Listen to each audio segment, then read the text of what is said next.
I introduce myself. I am Dinesh Kumar, आपका host, also UPSC aspirant. Very most welcome on civil service preparation platform.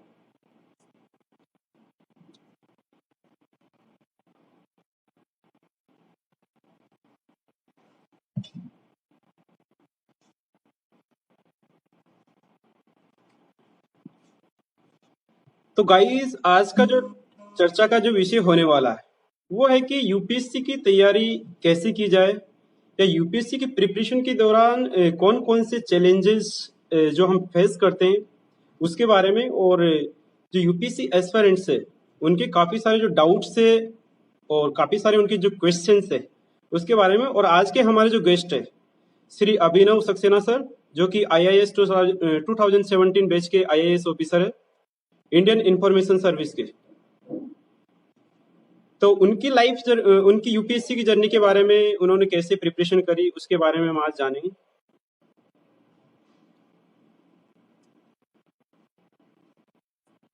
Okay, आपके जितने भी जो भी doubts है आपके यूपीएससी की प्रिपरेशन से रिलेटेड, सारे के सारे डाउट्स आपके जो इसमें क्लियर के आज के उसमें क्लियर करेंगे।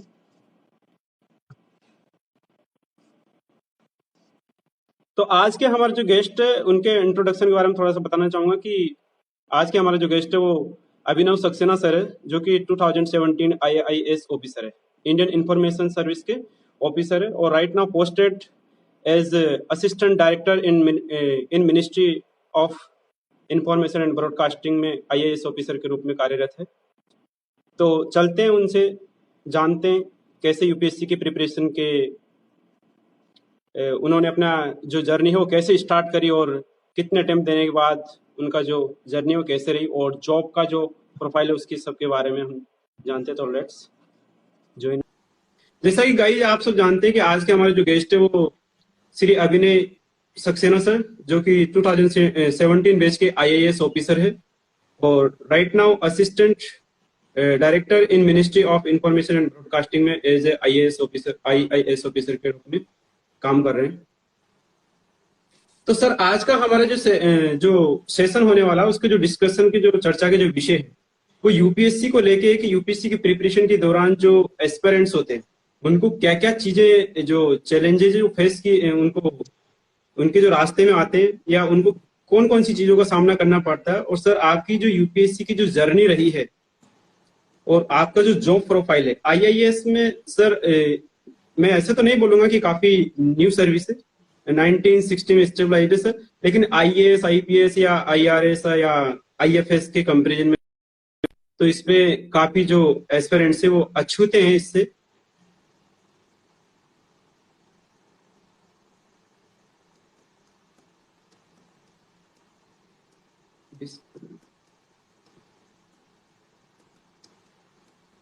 तो आप किस सवाल का जवाब पहले चाहते हैं? मेरी सर सॉरी सर, ये नेटवर्क का इश्यू था इस वजह से। तो सर, सबसे पहले तो आप अपने बारे में बताइए कि आप कहाँ से बिलोंग करते हैं और आपका जो एजुकेशन बैकग्राउंड क्या रहा है। मैं मध्य प्रदेश से बिलोंग करता हूँ और मेरी स्कूलिंग मध्य प्रदेश में ही हुई थी। उसके बाद मैंने कंप्यूटर साइंस इंजीनियरिंग में बीटेक किया चेन्नई से।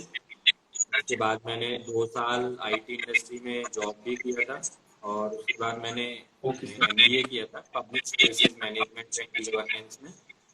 और उसके बाद फिर मैंने MBA करने के बाद मैंने UPSC की तैयारी स्टार्ट की थी, और उसके बाद मेरी UPSC जर्नी स्टार्ट हुई थी। Okay sir. तो सर, आपने जो सिविल सर्विस की जर्नी कब से शुरू की, और आपने कितने अटेम्प्ट दिए सर? कितने अटेम्प्ट देने के बाद ये कारवां थमा आपका सफलता जो? मैंने जर्नी, जैसा कि मैंने बोला कि मेरी जर्नी स्टार्ट UPSC की हुई मेरे MBA कंप्लीट होने के बाद, पर मैंने अपने कॉलेज के फाइनल ईयर में भी बिना तैयारी के एक बार अटेम्प्ट देकर ये देखने की कोशिश की कि किस लेवल का एग्जाम आता है और क्या मेरा लेवल है as compare to the other aspirants. तो उस साल तो मेरा प्री ही क्लियर नहीं हुआ था, क्योंकि वो बिना किसी भी तैयारी के था। जो मेरी जनरल अवेयरनेस बिना डेडिकेटेड स्टडीज से थी, मैंने उसके बेसिस पे वो एग्जाम दिया था। तो उस साल मेरा प्री क्लियर नहीं हुआ था। फिर मैंने 1 साल का गैप लिया आफ्टर माय MBA, और उस गैप के टाइम मैंने पूरी डेडिकेटेड तैयारी की। और उस साल भी मेरा प्री क्लियर हुआ, मेन क्लियर हुआ, इंटरव्यू भी मैंने दिया, बट फाइनल सिलेक्शन लिस्ट में मेरा नाम नहीं था। तो फिर मैंने ये आइडेंटिफाई किया कि मेरा कहाँ स्कोर कम रहा जब मार्क लिस्ट आ जाती है उसके बाद। और फिर मैंने दोबारा अटेम्प्ट किया और जहाँ जहाँ मेरे मार्क्स कम थे वहाँ इम्प्रूव करने की कोशिश की, और इम्प्रूवमेंट हुआ भी वहाँ मार्क्स में। और तो 2017 वाला जो सिविल सर्विसेज एग्ज़ाम था, जिसका रिजल्ट 2018 में आया था, तो उस एग्ज़ाम रिजल्ट में मेरा नाम था और 2018 बैच का ऑफिसर भी हूँ। तो 2018 में मैंने ज्वाइन किया सिविल सर्विसेज। Okay sir. तो सर आपका जो 2000 जो 17 में आपने दिया था, फिर उसमें आपको कौन सी रैंक मिली सर? और उसमें आपको रैंक अपनी मनपसंद से मिली या फिर आपने किस हिसाब से आपने आईएएस ज्वाइन किया? जैसा कि हम जानते हैं कि हमारे टाइम पे क्या होता था कि जो डिटेल्ड एप्लीकेशन फॉर्म है उसी टाइम सर्विसेज की प्रेफरेंस आपसे भरवा ली जाती थी, कार्डर की प्रेफरेंस और सर्विस की प्रेफरेंस। तो कार्डर केवल आईएएस और आईपीएस के लिए भराए जाते थे। अगर आप आईएएस आईपीएस के लिए ऑप्ट कर रहे हैं तो, कुछ लोग आईपीएस के लिए ऑप्ट नहीं करते हैं तो फिर उनको आईपीएस का कार्डर प्रेफरेंस नहीं भरना होता है, वो केवल आईएएस का भरेंगे। अगर वो आईएएस के लिए केवल ऑप्ट कर रहे हैं, आईपीएस के लिए नहीं कर रहे हैं तो। सिमिलरली सर्विसेज का भी जो प्रेफरेंस होता है उसमें दो ऑल इंडिया सर्विसेज जो कि आईएएस आईपीएस है, उसके अलावा बाकी सारी सेंट्रल सर्विसेज जो या तो ग्रुप ए होंगी या 4 या 5 ग्रुप बी सर्विसेज भी हैं। तो टोटल अराउंड 23 सर्विसेज उस टाइम पे हुआ करती थी, जिसमें से अराउंड 19 ग्रुप ए सर्विसेज होती थी और बाकी की 4-5 ग्रुप बी सर्विसेज होती थी। तो वो सर्विस प्रेफरेंस आपको मेंस का फॉर्म फिल करते टाइम ही, जो डिटेल्ड एप्लीकेशन फॉर्म के नाम से जाना जाता है, उस टाइम ही भरना होता था। और फाइनल एग्जाम में जो आपकी फिर रैंक आती है उसके बेसिस पे और आपकी प्रेफरेंस के बेसिस पे, दोनों का मैच जहां होता है वो आपको सर्विस एलोकेट होती है। तो ये जो सर्विस इंडियन इंफॉर्मेशन सर्विस, ये मेरी जो ओवरऑल सर्विस लिस्ट थी 20-22 सर्विसेज की, उसमें कहीं मिड में ये सर्विस थी। और मेरी रैंक के हिसाब से मेरी कैटेगरी, जो कि अनरिजर्व कैटेगरी थी बिना रिजर्वेशन के, तो मेरी रैंक के हिसाब से मुझे ये सर्विस अलॉट हुई। Okay sir. तो सर जैसा कि मैंने आप आईआईएस सर्विस में हो, तो सर इसका बेसिक ओवरव्यू थोड़ा सा बताइए, बिकॉज आईपीएस और आईएएस के बारे में तो जनरली एस्पिरेंट्स सब जानते हैं, तो इसके जॉब प्रोफाइल के बारे में थोड़ा सा बताइए तो कि जैसा आपने आईएएस मेरे का। इंट्रोडक्शन में भी बोला कि मैं ministry of Information and Broadcasting में पोस्टेड हूँ, तो डायरेक्टली मिनिस्ट्री में भी नहीं पोस्टेड हूँ, मिनिस्ट्री का एक डिपार्टमेंट है। तो आईएएस ऑफिसर्स जो होते हैं, इंडियन इंफॉर्मेशन सर्विस के ऑफिसर्स, वो सभी ministry of Information and broadcasting के अंडर ही आते हैं। इंडियन इंफॉर्मेशन सर्विस आईएएस की जो पेरेंटल मिनिस्ट्री है या कार्डर कंट्रोलिंग अथॉरिटी जिसको बोलते हैं, वो ministry of Information and broadcasting है। तो इस मिनिस्ट्री के जितने भी डिपार्टमेंट्स हैं, जिनको हम लोग अपनी लैंग्वेज में मीडिया यूनिट्स भी बोलते हैं, गवर्नमेंट के मीडिया यूनिट्स, उनमें पोस्टेड होते हैं। अराउंड 10-11 डिपार्टमेंट्स या मीडिया यूनिट्स हैं, जिनमें से मेजर की अगर आप बात करें तो bureau of outreach and communication होता है, प्रेस इंफॉर्मेशन ब्यूरो होता है पीआईबी, जिसके आप लोग जो एस्पिरेंट्स हैं वो कई उनके प्रेस रिलीजेस पढ़ते भी हैं, गवर्नमेंट स्कीम से रिलेटेड, गवर्नमेंट डिसीजन से रिलेटेड, यूपीएससी की तैयारी के दौरान। उसी तरह से पब्लिकेशंस डिवीजन होता है, जो कि इंडिया ईयरबुक या योजना, कुरुक्षेत्र, इस तरह की मैगजीन्स या और भी कई जितनी भी गवर्नमेंट रिलेटेड मैगजीन्स बुक्स होती हैं वो सब पब्लिश करने का काम होता है। तो इस तरह से अलग अलग बहुत ही वेराइटी ऑफ डिपार्टमेंट्स या मीडिया यूनिट्स हैं, जिनको बेसिकली 3 विंग्स में डिवाइड किया जाता है, इंफॉर्मेशन विंग, ब्रॉडकास्टिंग विंग और फिल्म्स विंग। तो इंफॉर्मेशन विंग में जैसा मैंने पीआईबी के बारे में बताया, प्रेस इंफॉर्मेशन ब्यूरो, उसका काम है इंफॉर्मेशन देना, तो वो इंफॉर्मेशन विंग का एक मेजर डिपार्टमेंट या मीडिया यूनिट है। उसी तरह से ब्रॉडकास्टिंग विंग में अगर हम देखें तो डीडी न्यूज या ऑल इंडिया रेडियो का जो न्यूज सर्विसेज डिवीजन है, ये 2 मेजर ब्रॉडकास्टिंग यूनिट्स हैं मिनिस्ट्री ऑफ आईएनबी के। इसी तरह से फिल्म्स विंग में डिपार्टमेंट ऑफ फिल्म फेस्टिवल्स या फिर फिल्म्स डिवीजन, इस तरह के कुछ डिपार्टमेंट्स हैं जो कि फिल्म्स विंग में आते हैं मिनिस्ट्री ऑफ आईएनबी के। और ये सभी मेजरली गवर्नमेंट की जो भी पॉलिसीज, स्कीम्स, डिसीजंस हैं, उनके बारे में लोगों तक कैसे इंफॉर्मेशन डिसेमिनेट की जाए, कैसे उस इंफॉर्मेशन को जनरेट करना है, या किसी स्कीम के बारे में कोई कम्युनिकेशन प्लान बनाना है या इंफॉर्मेशन एजुकेशन कम्युनिकेशन स्कीम बनानी है आईईसी से रिलेटेड, या कोई भी इस तरह का प्लान करना है, तो वो सारा काम का सुपरवाइजरी रोल जो है वो आईएएस ऑफिसर का होता है। तो ये एक बेसिक बहुत ही लेमन टर्म्स में और एक रफ आइडिया देने के लिए मैंने आपको बताया। बाकी डिटेल में अगर कभी हमें चर्चा करनी है आईएएस के ऊपर, तो उसके लिए मेरे ख्याल से एक अलग से सेशन करने की जरूरत पड़ेगी। Yes yes yes, okay sir, okay sir. तो सर जैसे ही इसमें जब इंटरव्यू के बाद जब फाइनल रिजल्ट आता है, जब हमारा सिलेक्शन होता है, तो सर इसका ट्रेनिंग का क्या ड्यूरेशन रहता है और ट्रेनिंग सेंटर कहाँ कहाँ लोकेटेड है इंडिया में सर, तो इसका बारे में। तो ट्रेनिंग शुरू तो फाउंडेशन कोर्स के साथ ही होती है, जो कि 3.5 महीने का होता था, but because of the Covid pandemic last year वो शायद 2-2.5 महीने का ही हो पाया था। उतना 3.5 महीने का नहीं हो पाया था। But usually it is a 3.5 months foundation course, जो कि मेनली मसूरी में होता है। मेरे टाइम पर 2018 वाले बैच के लिए 3 जगह हुआ था, मसूरी में और हैदराबाद में और भोपाल में। तो ज़्यादातर स्टूडेंट्स मेरे बैच के जो थे कैंडिडेट्स और सिलेक्टेड ऑफिसर ट्रेनीज, वो लोग मसूरी में थे, Lal Bahadur Shastri national academy of administration. Around 350-370 लोग वहाँ थे, अराउंड 180 लोग हैदराबाद में थे और अराउंड 100-120 लोग भोपाल में थे। बट उसके नेक्स्ट ईयर से सभी को मेनली मसूरी में ही होता है। इस बार कुछ ऑफिसर जैसे जिनका उस साल स्किप हो गया होगा अगर फाउंडेशन कोर्स, उनके लिए स्पेशल फाउंडेशन कोर्स भी इस साल स्टार्ट किया था around a couple of months ago, जो कि शायद अभी ऑनगोइंग होगा।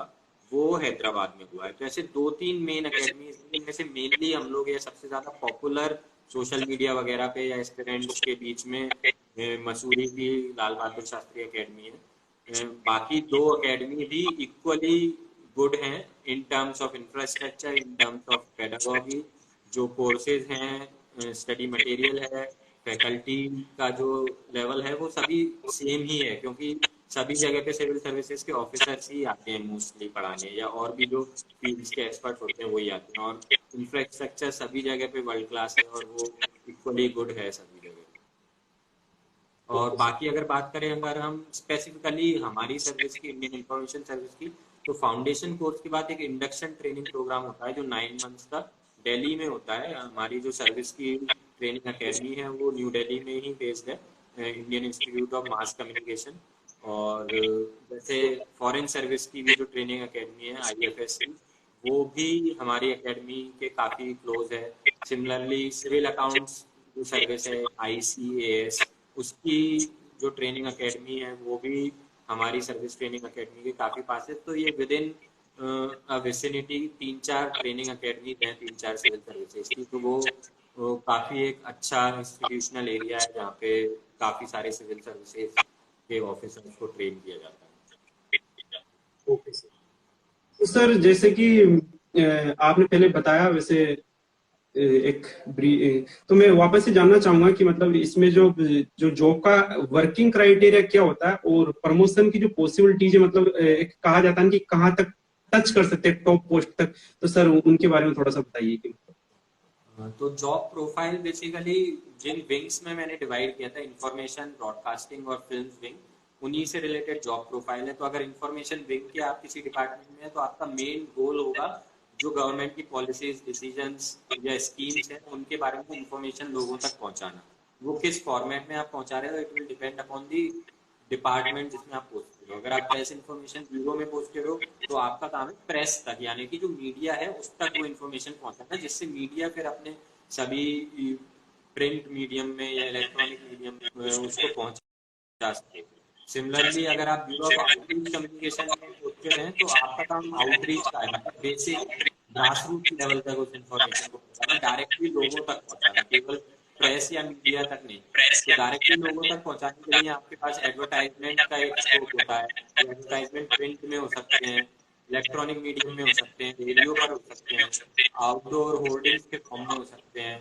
तो एडवर्टाइजिंग का जो पूरा वर्ल्ड है गवर्नमेंट के स्कीम से रिलेटेड, वो bureau of outreach and communication के उसमें होगा। अगर आप सोशल मीडिया की बात करें तो न्यू मीडिया में नाम है करेंटली पोस्टेड। सोशल मीडिया पे जो भी गवर्नमेंट की इंफॉर्मेशन पहुंचानी है through ministry of communication and broadcasting, उनके जो भी सोशल मीडिया प्लेटफॉर्म है, चाहे ट्विटर हो, इंस्टाग्राम हो, फेसबुक हो, यूट्यूब हो, या कोई ब्लॉग भी अगर है तो उनके थ्रू भी इंफॉर्मेशन को पहुंचाया जाए लोगों तक। तो वो न्यू मीडिया विंग का काम है जहाँ मैं करेंटली पोस्टेड हूँ।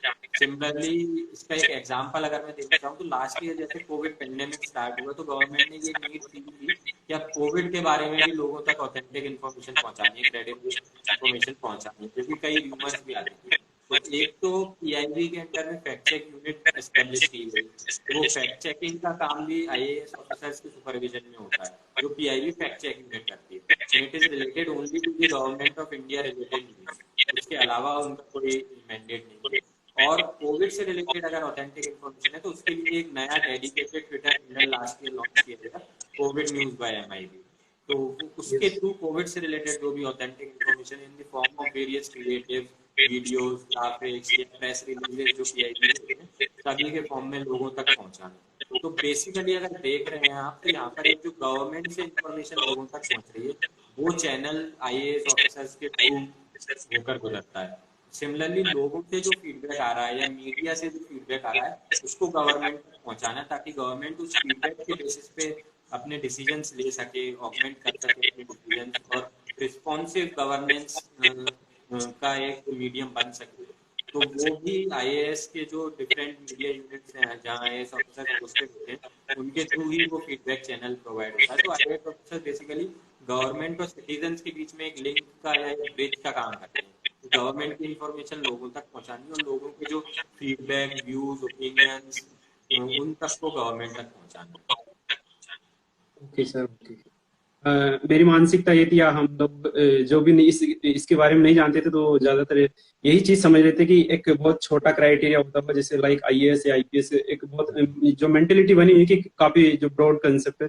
तो सर मेरा इसी से रिलेटेड एक और सवाल है कि सर अक्सर आईएएस या आईपीएस या और दूसरी सर्विसेज ज्वाइन करते हैं तो उसमें ऐसा बोला जाता है, या फिर और ऐसा जो अक्सर बोलते हैं कि उसमें ग्राउंड लेवल से जुड़ने का मौका मिलता है, मतलब तो इस सर्विस के माध्यम से ग्राउंड लेवल से मतलब अपन कहाँ कहाँ तक पहुंच सकते तो हैं सर? जैसे मैंने एक डिपार्टमेंट का जिक्र किया था, ब्यूरो ऑफ आउटरीच कम्युनिकेशन। तो यस इसमें सर। क्योंकि आउटरीच है, अब आउटरीच आपको किन के साथ करनी है, लोगों तक पहुंचना ही आउटरीच है। लेकिन ब्यूरो ऑफ आउटरीच कम्युनिकेशन का जो हेडक्वार्टर है वो तो दिल्ली में है, तो दिल्ली में जो ऑफिसर पोस्टेड होंगे वो तो फील्ड लेवल पे उतना रेगुलर बेसिस पे नहीं जा पाएंगे या नहीं इंटरेक्ट कर पाएंगे।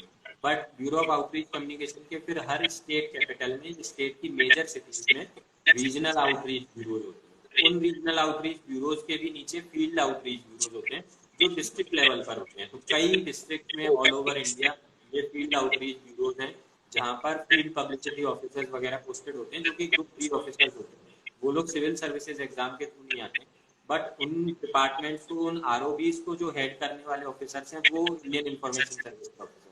तो एफओबीज जो हैं वो आरओबीज को रिपोर्ट करते हैं। तो एफओबीज की भी जो एक्टिविटीज है वो सब आरओबीज में जो आईएएस ऑफिसर्स हैं उनके सुपरविजन में, उनके गाइडेंस में होती है। तो आरओबी में जो ऑफिसर पोस्टेड है उनके पास ये स्कोप होता है कि वो उस आरओबी के अंडर में जितने भी एफओबीज हैं, वेरियस डिस्ट्रिक्ट्स जो उनके अंडर आती हैं, वहां वो ट्रेवल कर सकते हैं। उन फील्ड आउटरीच ब्यूरोज के जो भी एफपीओज या और ऑफिसर्स हैं उनको गाइड करके, उनको सुपरवाइज करके वहां पर आउटरीच एक्टिविटीज को वो लोग कंडक्ट कराते हैं। तो गवर्नमेंट का main goal grass roots level तक, सिटीजन्स तक पहुंचने का, वो सर्विस डिलीवरी हो या किसी सर्विस के बारे में, स्कीम के बारे में इंफॉर्मेशन। तो वो इंफॉर्मेशन डिलीवरी अगर ग्रास रूट लेवल पे करनी है वो आईएएस ऑफिसर्स ही करते हैं through ROB and FOB. Okay sir. तो सर जैसा कि आपने आईएएस जॉब के इस ओवरव्यू के बारे में थोड़ा सा, जॉब प्रोफाइल के बारे में काफी सारी आपने जानकारी दी। सर थोड़ा सा डिफरेंट मेरा क्वेश्चन है कि यूपीएससी की प्रिपरेशन के दौरान आपने जो, या आपका जो एक्सपीरियंस रहा है कि कौन कौन सी मिस्टेक से, चाहे वो प्रीलिम्स हो, चाहे वो मेंस हो या इंटरव्यू हो, उसके हिसाब से हमारे को कौन सी मिस्टेक्स जो रिपीट नहीं करनी है, मतलब जिनको हम मेरे हिसाब से तो अवॉइड करें तो? कोई भी मिस्टेक है उसको रिपीट नहीं करना चाहिए। तो वो मिस्टेक रिपीट कब नहीं करेंगे, जब आप उस मिस्टेक को आइडेंटिफाई कर लेंगे। तो आइडेंटिफाई या तो आप सीधे एग्जाम में करेंगे, या फिर दूसरा तरीका होता है कि जो प्रैक्टिस टेस्ट होते हैं, मॉक टेस्ट होते हैं प्री के लिए, सिमिलरली मेंस के लिए आप जो आंसर राइटिंग की टेस्ट सीरीज वगैरह करते हैं, या इंटरव्यू के लिए भी अगर आप कोई मॉक इंटरव्यू देते हैं, तो हर स्टेज के लिए अलग अलग आप प्रैक्टिस करेंगे या उस टेस्ट एनवायरनमेंट में अपने आप को लेके जाएंगे। तो जब आप अपने आप को टेस्ट करेंगे, चाहे वो टेस्ट सीरीज आप अपने घर पे सॉल्व करें या किसी कोचिंग के थ्रू करते हैं या जैसे भी अपने पीयर ग्रुप में कर रहे हैं, तो आप वहां पर अपनी मिस्टेक्स को आइडेंटिफाई करिए। अब हर एक इंसान अलग अलग मिस्टेक करेगा प्री में, यस। मेंस में और रिजल्ट में। तो वो जब आप मिस्टेक अपनी खुद की आइडेंटिफाई कर लेंगे तभी आप उनको रिपीट नहीं करेंगे एक्चुअल एग्जाम में। लेकिन कुछ कॉमन मिस्टेक्स होती हैं कि आप कुछ सब्जेक्ट्स को आप अच्छा मानते हैं कि ये ज्यादा वेटेज वाला है, ये ज्यादा इम्पोर्टेंट है, तो इसको ही पढ़ते रहो। कुछ सब्जेक्ट कम इम्पोर्टेंस वाले हैं, कम वेटेज वाले हैं, उनको कम पढ़ो। ये एक बहुत कॉमन मिस्टेक होती है जो नहीं करनी चाहिए। सभी सब्जेक्ट्स को एक कैलकुलेटेड अमाउंट ऑफ अटेंशन या फोकस देने की जरूरत होती है। वो डिपेंड करता है कि उसका एक तो सिलेबस कितना ज्यादा वास्ट है। वो इस चीज पे डिपेंड करेगा कि किसी ने आपको बोल दिया कि इस सब्जेक्ट से कम क्वेश्चन आते हैं, इससे ज्यादा आते हैं, तो आप इसको पढ़ो, इसको नहीं पढ़ो। आपको छोड़ना कोई भी नहीं है। सिलेबस में जो भी सब्जेक्ट है सभी को पढ़ना है, बस किसका कितना ज्यादा वास्ट सिलेबस है आप उसको उस हिसाब से टाइम अपना ज्यादा दीजिए। और दूसरी बात, रिवीजन जितना ज्यादा से ज्यादा हो हर सब्जेक्ट का वो उतना ज्यादा कीजिए। वो आपको अपनी मिस्टेक्स को रिपीट करने से बचाएगा। अगर आपने कोई चीज पढ़ी है फिर भी आप उसको सॉल्व नहीं कर पा रहे, तो ये भी एक बहुत बड़ी आपकी कमी रह जाती है कई बार। तो इस कमी को दूर करने के लिए आप जितना ज्यादा रिवीजन करेंगे आपकी रिकॉल वैल्यू उतनी ज्यादा होगी एग्जाम में, और आप उसमें गलती नहीं करेंगे। जो चीज एटलीस्ट आपने पढ़ी होगी, जो चीज नहीं पढ़ी है वो फिर कई लोगों के लिए होती है कि वो किसी ने नहीं पढ़ी होती। कई क्वेश्चन इस टाइप के आते हैं, तो वो फिर it is better to leave those question rather than attempting those questions and committing mistakes in those questions. दूसरी एक कॉमन मिस्टेक होती है कि हम एक प्री फिक्स टारगेट लेकर जाते हैं अपने दिमाग में कि मैं 75 या 80, 85, 90 क्वेश्चन अटेम्प्ट करके आऊंगा प्री के केस में। अगर आप देखें या मेंस में हम देखें तो कि मैं पहले ये वाले क्वेश्चन अटेम्प्ट करूंगा सेक्शन के, फिर सेक्शन बी के अटेम्प्ट करूंगा। तो ऐसा कोई अप्रोच आपका नहीं होना चाहिए। आप पहले एक बार क्वेश्चन पेपर को देखें और उसी टाइम पे प्री में तो आपको 2 राउंड सॉल्व करने के लिए आप कर पाए इस तरह से टाइम मैनेज करते हुए आपको करना चाहिए। पहले राउंड में जितने क्वेश्चंस आप अटेम्प्ट कर पा रहे हैं, जिनके बारे में आप कॉन्फिडेंट हैं, उनके बेसिस पे फिर आप डिसाइड कीजिए सेकंड राउंड में आप कितने क्वेश्चन अटेम्प्ट कर रहे हैं, और फिर ओवरऑल आपने कितने अटेम्प्ट किए वो डिसाइड करेगा कि आप कितने क्वेश्चन अटेम्प्ट कर रहे हैं। पहले से आप डिसाइड करके नहीं जा सकते। मेंस में भी आप कौन सा सेक्शन पहले अटेम्प्ट करोगे, कौन सा बाद में करोगे, वो एक बार आप क्वेश्चन पेपर को पढ़ के देखेंगे तभी आपको समझ में आएगा कि ये वाले क्वेश्चन मुझे ज्यादा अच्छे से आते हैं और पहले इनको अटेम्प्ट करता हूँ, बाद में फिर जो मुझे थोड़े कम अच्छे से आते हैं उनको अटेम्प्ट करूँ। तो प्री कंसीव नोशंस नहीं रखने अपने दिमाग में। ये 2 कॉमन मिस्टेक्स हैं जो हमें नहीं करनी चाहिए। बाकी अपनी इंडिविजुअल जो जिसकी जैसी मिस्टेक है वो आप मॉक टेस्ट और आंसर राइटिंग प्रैक्टिस के दौरान अपनी आइडेंटिफाई कीजिए और उनको करेक्ट करने की कोशिश कीजिए। Okay sir. सर इसी से रिलेटेड एक और चीज है कि जब प्रीलिम्स, मेंस और इंटरव्यू, तो आपका पॉइंट ऑफ व्यू क्या है? मतलब प्रीलिम्स की तैयारी के साथ साथ मेंस की या इंटरव्यू की पर्सनालिटी के लिए भी तो अलग अलग, या फिर एक ही साथ चलना चाहिए तीनों चीजों को? पर्सनैलिटी टेस्ट की जहाँ तक बात है तो पर्सनैलिटी टेस्ट की तो तैयारी अलग से कोई होती भी नहीं है, और अगर होती हाँ। है तो वो आप जो आप अपनी तैयारी कर रहे हैं उसके साथ साथ अपनी पर्सनैलिटी बिल्ड होती जाती है, और अभी तक भी आपकी एक पर्सनैलिटी बिल्ड हुई है। बट कुछ चीजें होती हैं जो ऑफिसर्स में एक्सपेक्ट की जाती है, वो आप के अंदर अगर नहीं है वो क्वालिटीज, तो उनको बाय प्रैक्टिस आप इनकलकेट कर सकते हो। तो वो इस तैयारी के दौरान पूरे टाइम आप अपने अंदर लेकर आ सकते हो। एक सिंसियरिटी, एक डेडिकेशन, कमिटमेंट, एक loyalty to what you are doing. तो वो जो वैल्यूज हैं जो आप एथिक्स में भी पढ़ते हैं, values of a civil servant, वो ही वैल्यूज अगर आप अपने अंदर इम्बाइब कर पा रहे हैं तो वो आपकी पर्सनैलिटी टेस्ट की तैयारी हो गई है। वहां पर आपकी नॉलेज टेस्ट नहीं की जाएगी। नॉलेज सभी की मोर और लेस सेम होती है। कोई कम इंटेलिजेंट होता होगा, कोई ज्यादा इंटेलिजेंट होता होगा, कोई एवरेज स्टूडेंट होता होगा, कोई टॉप परफॉर्मर होता होगा, कोई उतना ज्यादा अच्छा परफॉर्मर नहीं होता होगा टेक्निकली। वो सभी लोग मेंस क्वालिफाई करके वहां पहुंचते हैं। तो वहां पर उनकी नॉलेज टेस्ट नहीं होती है, वहां उनकी पर्सनैलिटी टेस्ट होती है। तो वो उनके वैल्यू सिस्टम जो है, जो इम्बाइब आप अपने अंदर कर लोगे बचपन से लेकर अभी तक और अपनी तैयारी के दौरान, वो टेस्ट किए जाएंगे। तो उसके लिए आपको अलग से तैयारी की जरूरत नहीं है, बट फिर भी मॉक टेस्ट इसलिए दिए जाते हैं कि आपको पता चल जाए कि कुछ और जो स्कोप ऑफ इम्प्रूवमेंट है वो क्या है, या आप कहाँ फॉल्टर कर रहे हो, कहाँ आप कुछ करेक्शन कर सकते हो अपने आंसर्स में, अपनी बॉडी लैंग्वेज में, या अपनी किसी भी चीज में। दूसरी बात, मेंस की आपने बात की कि मेंस की तैयारी और प्री की तैयारी क्या एक साथ करनी चाहिए या कब किसकी करनी चाहिए। तो जब आप तैयारी स्टार्ट करते हैं तो यूजुअली जो होता है टाइम पीरियड होता है, वो आप जो ईयर टारगेट कर रहे हो उससे कुछ मंथ्स, मिनिमम 6 to 8 मंथ्स तो आप पहले तैयारी स्टार्ट कर ही दो। और वो रिक्वायर्ड भी है given the vast amount of syllabus, pre plus mains का अगर हम काउंट करें प्लस ऑप्शनल सब्जेक्ट, तो 6 to 8 months मिनिमम यूजुअली लोग 1 साल पहले से तैयारी स्टार्ट कर देते हैं। तो जब आप तैयारी स्टार्ट करते हो तो स्टार्टिंग में आप अपना सिलेबस कंप्लीट करने की कोशिश करो, और उसके लिए आप टाइम डिवाइड कर लो कि ऑप्शनल को आधा टाइम दूंगा, आधा टाइम जीएस को दूंगा, और इस टाइप से ऑप्शनल जब कंप्लीट हो जाए तब फिर कंप्लीटली जीएस पे आप फोकस कर सकते हो। करंट अफेयर्स आपके साइमल्टेनियसली पैरेलली चलते ही रहने चाहिए हमेशा। तो आपको अपने डे का जो टाइम टेबल है या शेड्यूल है उसको भी उसके अकॉर्डिंग डिवाइड करना होगा। तो कुछ मंथ्स तक आपकी तैयारी प्री प्लस मेंस की पैरेलल चलेगी, लेकिन जब प्री जैसे जैसे क्लोज आता जाएगा तब तक आपने अपना मोर और लेस सिलेबस मेंस का भी काफी हद तक कवर कर लिया होता है, प्री का भी कर लिया होता है। लेकिन प्री का अगर कुछ बच गया है बाय चांस, तो उन लास्ट के 4 महीनों में वो सिलेबस जल्दी से कंप्लीट करके लास्ट के जो 2 या 3 महीने हैं उनमें डेडिकेटेडली प्री के लिए आप तैयारी कीजिए, क्योंकि उस टाइम पे आपको ज्यादा से ज्यादा मॉक टेस्ट करते हैं। एक optimal number of mock test आपको सॉल्व करना होगा। जो आपने साल भर करंट अफेयर्स पढ़े उनका रिवीजन करना होगा, जो आपने प्री के लिए सब्जेक्ट्स पढ़े हैं, सिलेबस पढ़े हैं, उनका आपको अलग तरह से रिवीजन करना होगा। तो वो चीजें करने के लिए आपको लास्ट के 2-3 मंथ्स डेडिकेटेडली देने चाहिए।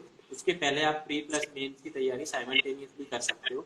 मेंस की आंसर राइटिंग का भी कई लोग पूछते हैं कि वो कब करनी चाहिए। तो जब प्री प्लस मेंस की आप तैयारी स्टार्टिंग में कर रहे हो तो एकदम स्टार्टिंग में भी लिखना शुरू मत करो, थोड़ा टाइम स्पेंड करने के बाद लिखना स्टार्ट करो, तो आपको अपना initial level of answer writing पता चलेगा। फिर जब आपने एक decent amount of syllabus cover कर लिया तब दोबारा से आप अपनी आंसर राइटिंग की प्रैक्टिस कंटिन्यू करो और उसको रिव्यू करवाओ, और देखो कि आप स्टार्टिंग में किस लेवल पे थे और आपने कितना इम्प्रूव किया और अब कहाँ इम्प्रूव आगे करना है।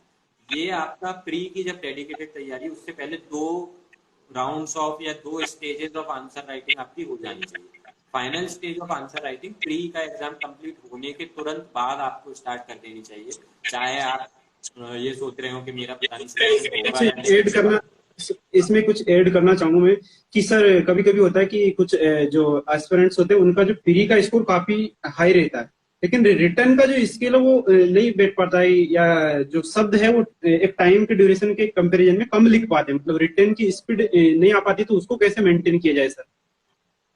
उसके लिए यही है कि ज्यादा से ज्यादा आंसर राइटिंग, क्योंकि जब उसके लिए तो 2 चीजें हैं। हम जब आंसर राइटिंग करते हैं तो टाइम्ड मैनर में नहीं करते, हम आराम आराम से सोच सोच के लिख रहे हैं या बिना कोई टाइम सेट किए लिख रहे हैं, या डिस्क्रीट मैनर में कि 2-3 क्वेश्चन लिख लिए और उनको रिव्यू कर लिया, ये यूजुअल हमारा पैटर्न होता है। तो ये जब हम तैयारी पढ़ रहे हैं उस टाइम के लिए ठीक है, लेकिन फिर जैसे ही प्री खत्म होता है वैसे ही एक तो सेक्शनल टेस्ट करना स्टार्ट कर देना चाहिए और फुल लेंथ टेस्ट करनी चाहिए। और वो जो भी टेस्ट फिर प्री के बाद हम जो भी कर रहे हैं उसमें हमें ध्यान रखना होगा कि वो हम 3 घंटे में ही टाइम मैनर में पूरा 20 घंटे का टेस्ट लिखेंगे, तभी हम एनालाइज कर पाएंगे कि मैं इन 3 घंटों में 15 ही क्वेश्चन लिख पा रहा हूँ, जबकि मुझे आती 17 या 18 थी लेकिन मैं 15 ही लिख पाया 3 घंटे में। तो फिर मैं अगला जो टेस्ट अटेम्प्ट करूंगा उसमें अपनी स्पीड थोड़ी बढ़ाऊंगा ऑटोमेटिकली। तो वो जो एक थिंकिंग और राइटिंग का कोऑर्डिनेशन है उस टाइम्ड मैनर में, वो तब डेवलप हो पाएगा जब आप प्री के बाद सेक्शनल टेस्ट और फुल लेंथ टेस्ट करोगे। प्री के बाद जो भी आप टेस्ट कर रहे हो उनको टाइम्ड मैनर में करो, जितने ज्यादा टेस्ट आप टाइम्ड मैनर में कर लोगे उतनी आपकी स्पीड भी इंप्रूव हो जाएगी और आप उतने ज्यादा क्वेश्चंस और सारे क्वेश्चंस जो आपको आते हैं एटलीस्ट वो अटेम्प्ट कर पाओगे। Okay sir. सर हमारे कुछ जो कंफ्यूजन कंफ्यूजन क्वेश्चन है एस्पिरेंट्स के काफी सारे, तो टिहरी गढ़वाल से स्वाति यादव ने पूछा है सर कि सर यूपीएससी की तैयारी में काफी अनसर्टेनिटी रहती है, अनिश्चितता रहती है, तो आपके पॉइंट ऑफ व्यू से हमें कोई दूसरा बैकअप प्लान यानी कोई दूसरी जॉब की प्रिपरेशन के लिए भी चलना चाहिए क्या साथ में? यूपीएससी का यू जो है वही अनसर्टेनिटी को रिफ्लेक्ट करता है और बहुत ज्यादा अनसर्टेनिटी है, बट इसका मतलब जरूरी नहीं है कि आपको बैकअप प्लान की जरूरत है। वो आपके ऊपर डिपेंड करता है, सबकी अपनी स्ट्रेंथ्स वीकनेसेस होती हैं और सबकी अपनी रिक्वायरमेंट्स होती हैं। आप किस मोटिव से आ रहे हो सर्विस में या इस कॉम्पिटिटिव एग्जाम में वो भी डिपेंड करता है। आपको अपने ऊपर कितना कॉन्फिडेंस है उस पर भी डिपेंड करता है। आपकी फैमिली की, आपकी खुद की इंडिविजुअली फाइनेंशियल स्टेबिलिटी कितनी है, फाइनेंशियल कंडीशंस कैसी हैं, उन पे भी डिपेंड करता है। तो काफी सारे फैक्टर्स होते हैं, वो हर इंडिविजुअल के अलग अलग फैक्टर्स होते हैं। तो आप किसी के लिए ये प्रिस्क्राइब नहीं कर सकते हो, डॉक्टर का प्रिस्क्रिप्शन नहीं दे सकते हो कि भाई प्लान भी रखना ही है या प्लान भी नहीं रखना है, वो आपके ऊपर डिपेंड करेगा। कई लोग जॉब में रहते हुए तैयारी करते हैं, कई लोग जॉब में पहले होते हैं फिर जॉब छोड़कर तैयारी करते हैं, कई लोग कॉलेज के तुरंत बाद तैयारी करना शुरू कर देते हैं। तो वो सबका इंडिविजुअल पर्सपेक्टिव है, उस पर मैं प्रिस्क्राइब नहीं करना चाहूंगा। अगर आपको लगता है कि आपको जरूरत है, आपकी फाइनेंशियल कंडीशन आपकी फैमिली की ऐसी नहीं है कि वो आपको सपोर्ट कर पाएंगे, और आप ही मान लो फैमिली के अर्निंग मेंबर हो और आपको भी उनकी रिक्वायरमेंट्स करनी है और कोई है ही नहीं, और सच में ऐसा है कि नहीं हो पाएगा अगर आप अर्न नहीं करोगे, तो फिर I would not suggest you to leave your job and start preparing for it. आपकी वहां भी कोई रिस्पॉन्सिबिलिटीज है, उन रिस्पॉन्सिबिलिटीज को साथ में रखते हुए फिर आप तैयारी कीजिए। फिर आपको उस तरह से तैयारी करनी होगी जिस तरह से जॉब में रहते हुए जो लोग तैयारी करते हैं वो लोग भी करते हैं और सिलेक्ट होते हैं, तो उस तरह से आप कीजिए। या अगर आप 1-2 साल का ब्रेक ले सकते हैं, आपकी फाइनेंशियल कंडीशन ऐसी है, आपने पहले जॉब किया हुआ है, कुछ सेविंग्स करनी है, या आपकी फैमिली की सेविंग्स हैं इतनी कि आप 1-2 साल आराम से स्पेंड कर सकते हो बिना किसी जॉब के या बिना किसी बैकअप प्लान के, तो उस तरह से आप ट्रीट कीजिए। या कुछ लोग ऐसा सोचते हैं कि मैं किसी दूसरे कॉम्पिटिटिव एग्जाम की भी तैयारी करूँ, तो स्टार्टिंग में जो लोग तैयारी शुरू कर रहे हैं, मैं उनके लिए तो ये सजेस्ट नहीं करूंगा। अगर आपका एम यूपीएससी है तो फिर आप यूपीएससी जब स्टार्ट कर रहे हैं तैयारी, तब आप किसी और एग्जाम की तैयारी स्टार्ट मत कीजिए। आप एटलीस्ट 1 अटेम्प्ट 2 अटेम्प्ट देकर देखिए आपका लेवल, आप कहाँ तक आप पहुंच पा रहे हैं। अगर वो आपके रीच में है, आप इम्प्रूव भी कर पा रहे हैं, बढ़ पा रहे हैं आगे, तो फिर आपको दूसरे एग्जाम पे जाने की जरूरत नहीं है। लेकिन अगर वो आपके रीच के ही बाहर हो जा रहा है और आप नहीं कर पा रहे हैं किन्हीं कारणवश, तो फिर आपको सोचना पड़ सकता है कि क्या मैं कोई और एग्जाम भी देखूं जिसके तरफ मुझे तैयारी शुरू करनी चाहिए, स्टेट पीएससी या कोई और exam. Okay sir. Sir next question है Meenakshi Sharma from Jodhpur. Sir, I have done my graduation in commerce and now I want to do civil service preparation. Sir, क्या मैं कर सकती हूँ क्या? सर, ये काफी सारे जो एस्पिरेंट्स से क्वेश्चन पूछा है कि सर ग्रेजुएशन किसी ने बीएससी किया है, किसी ने बीए किया है, किसी ने बीटेक किया है, तो सर ये स्ट्रीम इम्पोर्टेंट कितना रोल अदा करता है सर यूपीएससी की प्रिपरेशन के लिए? यूपीएससी यूपीएससी का जो नोटिफिकेशन है वो ये बोलता है एलिजिबिलिटी क्राइटेरिया में कि आप किसी भी सब्जेक्ट में ग्रेजुएट हो सकते हैं। वो आप यस। बीए आपने चाहे किया है किसी भी सब्जेक्ट में, या आपने बीएससी किया है, बीकॉम किया है, बिजनेस स्टडीज किया है, बीबीए किया है, कुछ भी आपने किया हो, बस आपका बेसिक ग्रेजुएशन एक होना चाहिए। उसमें मिनिमम जो परसेंटेजेस डिसाइड किए गए हैं वो उतने परसेंटेज होने चाहिए आपके, बस उसके अलावा और कोई रिक्वायरमेंट नहीं है। आप ऑप्शनल सब्जेक्ट में चाहें तो अपने ग्रेजुएशन वाला सब्जेक्ट ले सकते हैं, जो कई सारे स्ट्रीम्स के सब्जेक्ट्स एज ऑप्शनल अवेलेबल हैं। अगर नहीं है या आप नहीं लेना चाह रहे हैं तो आप कोई और ऑप्शनल सब्जेक्ट ले सकते हैं। तो वो ऑप्शनल सब्जेक्ट कौन सा लेना है, क्या लेना है, that is a topic for another discussion. But अगर आप कोई भी ग्रेजुएट हैं किसी भी फील्ड के, तो आप अपीयर तो हो ही सकते हैं अगर आप चाहते हैं। Okay sir. Sir, next question है छिंदवाड़ा मध्य प्रदेश से राजू ने पूछा कि how to crack UPSC in a right manner by self preparation. Self preparation is अभी जैसे पेंडेमिक चल रहा, तो कुछ जो एस्पिरेंट्स ऑफलाइन क्लासेज नहीं ले पा रहे हैं या यूपीएससी की ऑनलाइन। तैयारी के लिए ये मैटर नहीं करता है कि आपने कोचिंग की है या सेल्फ प्रिपेयर कर रहे हो। आप सही डायरेक्शन में जा रहे हो, सही रिसोर्सेज को यूज कर रहे हो, तो अगर वो तालमेल आप बिठा पा रहे हो कि सही डायरेक्शन और सही रिसोर्सेज, तो फिर आप क्वालिफाई कर सकते हो। तो सही डायरेक्शन का क्या मतलब है, और सही डायरेक्शन आपको कहाँ से मिलेगा अगर आप सब कुछ स्टार्टिंग से ही खुद से ही कर रहे हो, आप कोई कोचिंग कर ही नहीं रहे हो? तो वो सही डायरेक्शन मिलेगा यूपीएससी के नोटिफिकेशन से, यूपीएससी के सिलेबस से। आप सिलेबस को देखो, सिलेबस में क्या क्या है मुझे वो ही पढ़ना है। प्लस आप प्रीवियस ईयर क्वेश्चन पेपर्स देखो, किस टाइप के क्वेश्चन आ रहे हैं में भी, प्री में भी, तो वहां से आपको डायरेक्शन मिलेगा। अब दूसरी चीज होती है रिसोर्सेज। तो रिसोर्सेज आपको इजीली इंटरनेट पे अगर आप सर्च करेंगे तो वो बुक लिस्ट वगैरह मिल जाएंगी कि कौन से सब्जेक्ट की किस स्टैंडर्ड की एनसीईआरटीज पढ़नी है, कौन से सब्जेक्ट के लिए कौन सी रेफरेंस बुक्स हैं, कुछ सब्जेक्ट्स के लिए रेफरेंस बुक्स होती हैं, किन सब्जेक्ट्स के लिए हमें कुछ वीडियोस देखने की जरूरत पड़ सकती है। तो इस तरह से आप अपने रिसोर्सेज कंपाइल कीजिए, और एक सब्जेक्ट के बहुत ज्यादा रिसोर्सेज कीजिए। अगर आपको ऑप्शंस दिए गए कि ये या ये या ये, तो उनमें से आप देख सकते हो पहले उनको कहीं से बोरो करके या पीडीएफ वगैरह डाउनलोड करके, और जो आपको सूटेबल लगे वो आप फिर फॉलो कर सकते हो, जो आपके ज्यादा समझ में आ रहा है, जिसको आप थोरोली पढ़ पाओगे और समझ पाओगे। केवल इसलिए कि कोई और ये वाली पर्टिकुलर बुक पढ़ रहा है आप मत पढ़िए। आपको जो बुक सर, इसी ज्यादा में एक चीज ऐड इजीली करना चाहूंगा, इसी में एक चीज ऐड करना चाहूंगा कि आप स्टडी मटेरियल से रिलेटेड बात बता रहे हैं, तो सर काफी सारे जो जैसे ही मार्केट में जाते थे इतना सारा स्टडी मटेरियल, चाहे वो हिंदी मीडियम हो या इंग्लिश मीडियम हो, और जो भी सिलेक्टेड कैंडिडेट होते हैं वो भी सजेस्ट करते हैं कि ये पढ़ना चाहिए, या फिर कोई अदर सिलेक्टेड होता है तो वो उनका पॉइंट ऑफ व्यू अलग होता है। तो सर आपके अकॉर्डिंग हमें कौन सा स्टडी मटेरियल रखना चाहिए जो हमें मतलब। मैं कोई बुक्स के नाम नहीं लूंगा, कुछ बुक्स के नाम सभी को पता है। उनके नाम लेने की जरूरत नहीं है, बट एनसीईआरटी कुछ सब्जेक्ट्स की बेसिक आपको पढ़ने की जरूरत है। उन लोगों को ज्यादा जरूरत है जिनके बेसिक्स या फंडामेंटल्स भी क्लियर नहीं है। कुछ लोगों के बेसिक्स फंडामेंटल्स क्लियर होते हैं, अगर उनको पता है कि हाँ है, तो वो ग्लांस थ्रू कर सकते हैं एनसीईआरटी से, बहुत ज्यादा वो लोग टाइम डेडिकेट ना करें। अगर आपके वो बेसिक फंडामेंटल जब क्लियर हो जाते हैं, तब आप फिर रेफरेंस बुक्स पढ़िए। रेफरेंस बुक्स हर सब्जेक्ट की मिनिमम आपके पास एक बुक तो होगी ही, और मैक्सिमम 1 से 2 बुक, उससे ज़्यादा आपको पढ़ने की ज़रूरत नहीं है।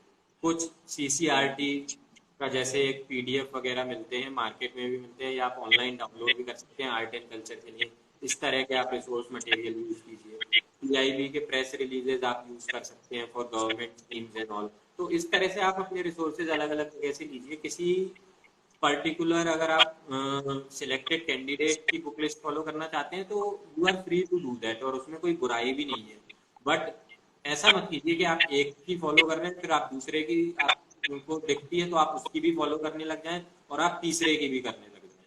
आप किसी भी एक की अगर फॉलो कर रहे हैं और वो आपको सूट कर रही है, आप उसमें से समझ रहे हैं और वो आपको सारा सिलेबस कवर करवा दे रही है, तो आप उस लिस्ट के साथ जाइए। तो वो आप अपनी खुद की एक लिस्ट बनाइए। आप कुछ बुक्स यहाँ से ले लीजिए, कुछ वहां से ले लीजिए, लेकिन किसी भी पर्टिकुलर सब्जेक्ट का बहुत ज्यादा मटेरियल इकट्ठा मत कीजिए। इतना मत कीजिए कि आप पढ़ ही ना पाओ, इतना इकट्ठा कीजिए कि आप बार बार उसको पढ़ पाओ, रिवीजन कर पाओ। Sir next question Shivam Kumar ने पूछा गांधीधाम गुजरात से कि सर यूपीएससी की तैयारी के समय स्वयं को मोटिवेट कैसे रखें। शुरुआत के 4-5 दिन तो लगता है कि हम कर पाएंगे, लेकिन उसके बाद में जब हमारा जो उत्साह है वो डाउन हो जाता है, तो सर उस कंडीशन में मतलब सफर है जो हमारे को बड़ा डिफिकल्ट दिखाई देता है कि नहीं हो पाएगा। और स्टार्टिंग में तो लगता है कि हाँ हम हमारे अंदर काफी एंथुसियाज्म है, तो उस हिसाब से हम कर सकते हैं, लेकिन बाद में ऐसा लगता है कि काफी डिफिकल्ट पड़ेगा, तो मुझसे नहीं होगा। इसमें तो सर मोटिवेटेड रहने के लिए 3 चीजें हैं, क्योंकि ये एक तो बहुत लंबा प्रोसेस होता है। आप तैयारी शुरू करते हो मान लो 2021 में, और एग्जाम आपको देना है 2022 में, तो 1 साल तो आप तैयारी करने में दोगे।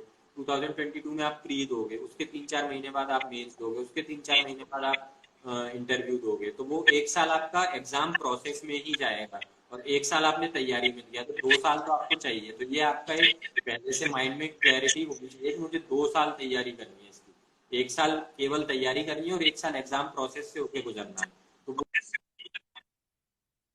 डेडिकेट करना है, वो चीज जब क्लैरिटी हो जाएगी तो फिर आपके अंदर एक इंट्रिंसिक मोटिवेशन आएगा कि हाँ मुझे पता है कि 2 साल तो मेरे लगेंगे इसमें, मिनिमम लगेगा इतना टाइम, 1.5 से 2 साल मिनिमम लगेंगे। तो वो इंट्रिंसिक एक आपके दिमाग में है कि लंबी रेस है ये, बहुत जल्दी आप इसको कंप्लीट नहीं कर पाओगे। दूसरा, on a day to day basis वाला जो मोटिवेशन होता है कि 4-5 दिन तक बहुत ज्यादा उत्साह है, फिर एकदम डाउन हो गए, तो वो आप बहुत ज्यादा अपनी एनर्जी जब लगा दोगे, एक ही दिन आप 20 घंटे पढ़ लो या एक ही दिन आप 18 घंटे पढ़ लो, पॉसिबल है, ऐसा नहीं है कि इम्पॉसिबल नहीं है, लेकिन वो फिर आप एक ही दिन पढ़ पाओगे, फिर आप अगले दिन नहीं पढ़ पाओगे। अगले दिन आप फिर 8 घंटे 10 घंटे सोने में निकालोगे या आराम करने में या इधर उधर कहीं निकालोगे। तो इसलिए बेटर ये है कि आप कंसिस्टेंसी लेकर आओ अपनी पढ़ाई में, अपने शेड्यूल में, अपने रूटीन में, अपने टाइम टेबल में, कि आपको इतने घंटे पढ़ने की जरूरत है। वो आपको अपनी वीकनेसेस और स्ट्रेंथ के बेसिस पे डिसाइड करना होगा कि मेरे को 8 से 10 घंटे पढ़ना है या 10 से 12 घंटे पढ़ना है, ऑन अ कंसिस्टेंट बेसिस। कभी तबीयत खराब है, कभी मूड खराब है, कभी मोरल डाउन है, तो उस दिन थोड़ा सा कम उससे कर सकते हैं, लेकिन उस दिन भी 4 से 5 घंटे, 5 से 6 घंटे उस दिन भी डिवोट करने हैं। तो एक कंसिस्टेंट वाला आपका होगा 8 से 10 घंटे या 10 से 12 घंटे वाला होगा। लेकिन जिस दिन आपका मूड खराब है या तबीयत खराब है या आप डाउन फील कर रहे हो, उस दिन भी आप 4 से 5 घंटे तो पढ़ोगे। तो वो तभी पॉसिबल है जब आप एक कंसिस्टेंट लेवल वाला करोगे, आप ऑप्टिमम लेवल ऑफ एनर्जी अपनी इन्वेस्ट करते हुए करोगे। आप एक्सट्रीम एनर्जी अगर अपनी इन्वेस्ट करने लगोगे, तो वो आप जल्दी जल्दी आपके ये होगा कि आप किसी दिन बहुत ज्यादा बूस्टअप रहोगे, किसी दिन एकदम ही डाउन और कुछ नहीं पढ़ोगे। तो वो नहीं होने देना चाहिए। इस तरह से आप अपना मोटिवेशन का जो लेवल है वो मेंटेन करके चलिए। ऐसा नहीं कि एक दिन तो मैं एक ही दिन में यूपीएससी क्लियर कर लूंगा, इस लेवल का आपको उत्साह दिखाना है या ओवर एंथुसियाज्म दिखाना है, वो भी काउंटर प्रोडक्टिव हो जाता है। तो वैसा भी नहीं करना है, optimum level of motivation maintain करके चलते हैं। Okay sir. Sir next question है कि how to stay positive in negative situation. कभी कभी लगता है कि हमने फर्स्ट अटेम्प्ट दे दिया अच्छी तैयारी के साथ या सेकंड दे दिया, फिर भी पॉजिटिव रिजल्ट नहीं मिल पाते, फिर फैमिली की तरफ से भी प्रेशर आता है कि भाई तुमसे नहीं हो पाएगा, फिर भी एक मन कहता है कि एक एक बार ट्राई किया जाए। तो सर उस कंडीशन में अपने आप को कैसे